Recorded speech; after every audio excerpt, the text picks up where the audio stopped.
The year 2020 might seem a long time away, but the councillors who Baw Baw elected at last month's election and who sworn in tonight in the council chambers behind me are the ones who will be taking us there. But what do they plan to do? How do they plan to get us there, and what are their first priorities? That last question is exactly what the Baw Baw Citizen asked them tonight, and that's coming to you just after this. Hi, I'm John from Warrigal Computer Repair. Printers can be expensive to run, but on this printer, we're only looking at $25 a set. That's 4 cartridges for $25. And if you order 2 sets, I'll give them to you for $5 per cartridge. What is your first priority on the new council? I've got a couple. One is public transport, better public transport to and from Melbourne, but also within the municipality. We've done some work over the last term, but there's lots more to be done.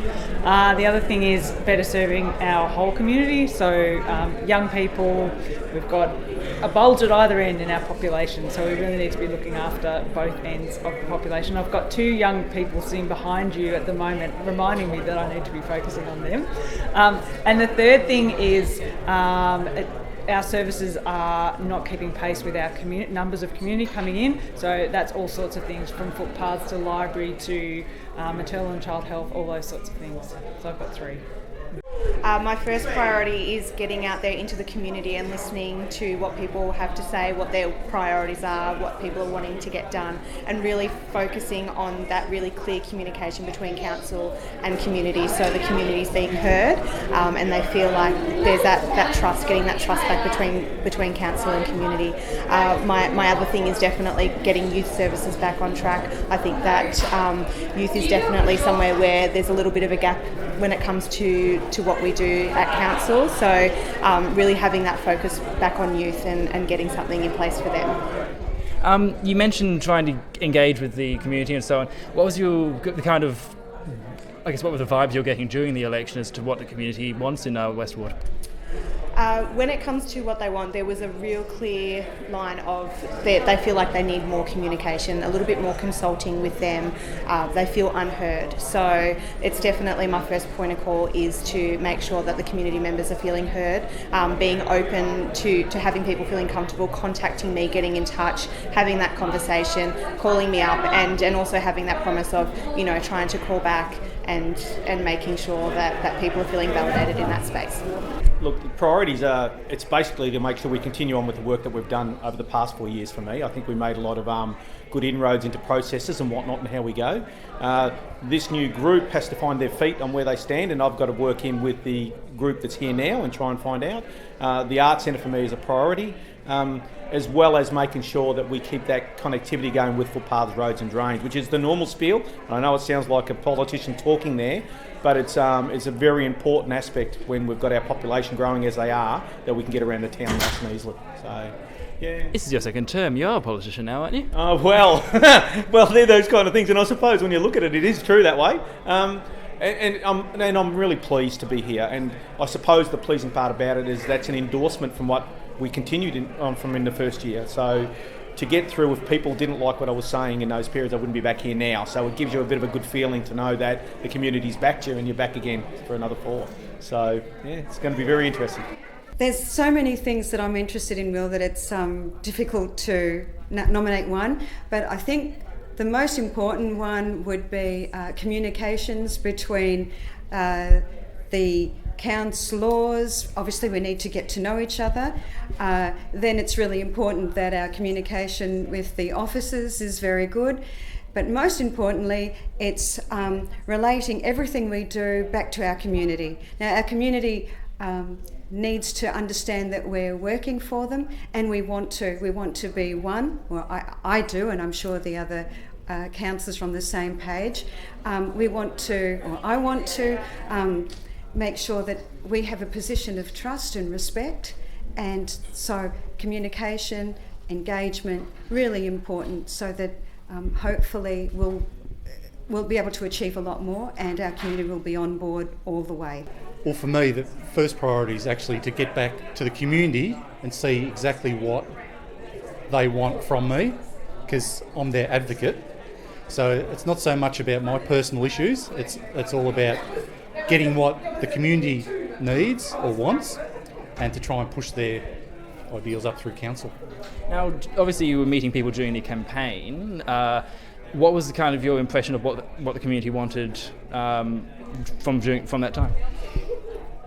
I think being based down in Trafalgar, I think that there's always been a feeling of, Big Brother, Warrigal and Druin and Trafalgar, Yarragon and the smaller communities being left behind.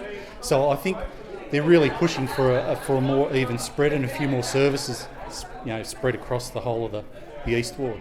Well, being from a small remote town, my first priority on council is to make sure that the small distant communities of the region are properly represented and that we get a better deal out of what council does for all the residents. So it's very much a case of being here for small towns, Forkdale, Erica, Rawson, Newgee, all of those small little villages, Hill End, etc., and getting better services and facilities for those towns. Now, one town I noticed that I don't think you included in that list there, which is one very close to you, which is Walhalla. I think last time I spoke to you, you were wanting Walhalla out of Baw Baw.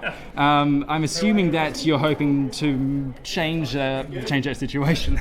Well, I live in Walhalla, and I didn't mention Walhalla simply because people say if I mention Walhalla, I was just talking about Walhalla again. Look, really, it is all about changing the situation and getting a better deal, making sure that we get better facilities, that we're actually looked after appropriately. Being from Walhalla, which is a very remote, distant place in the Shire, I need to make sure that we get the same services and facilities and get the level of support that we need, that it's not just all about the major centres within the town, but that flows on to the other smaller communities. And that's one of the major reasons I believe I got elected, is that I had a lot of contact with people in small, regional, remote areas, and they all felt the same way, that there was time that there was more emphasis put on to the people who live not in the major centres. My concern is about planning, where plans have been made through council, and I believe that the plans are really good, but needs to involve the community in planning. So that's what I want to try and do, is that any new planning that's done, any new development, is to make sure that the community is involved at the grassroots part of that planning. So how do you feel that can best be achieved? I think that the information needs to be able to get out to the people. I'm not exactly sure.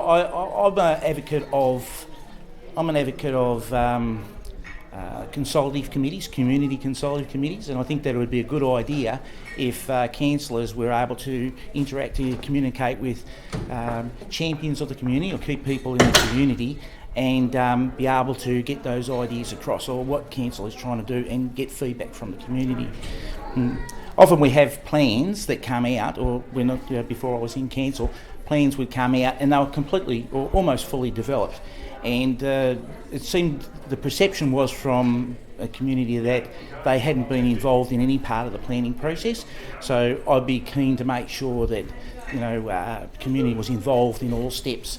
And in some ways that's happened with they're looking at redeveloping the civic park, and the council has got the community involved right at the very first level, so they're able to get a good idea of the needs of the community. In my candidate statement, I made a comment about consultation, communication, and there's still room for improvement in that, and a lot of that's to do with the public as well, not just the officers, those people that work for the Shire. But so it's been an ongoing issue to try and engage with more of the public, and unfortunately you can lead a horse to the water but you can't make it drink. So there's more work to do there to try and get more and better public consultation on a number of issues that we're going through still at the moment. Now, it's interesting hearing that coming from someone who, four previous terms on council. Is that, how hard is it to figure this out? How hard? How hard is it to figure that communication out? Because you've I guess, effectively had 4 chances to try to fix this in the past, or this is your 4th chance to fix. Yeah, true. And look, part with any council, you get a different combination of councils with each election. Obviously, some leave, some get replaced. So that's what it is. You also get. I've been under 2 different CEOs over that period of time as well, and different staff. So there's obviously those issues as well. But as I said, we've had some major policy changes with this particular Shire, and we've done an exorbitant amount of consultation and communication, but it's still been hard to get enough people to actually come and have a look and listen. And I don't know whether that's through apathy or for whatever reason. It could be an age thing, and we really need to try and engage more of the public, the ratepayers, to have a say on what they think, because it makes for a better Shire.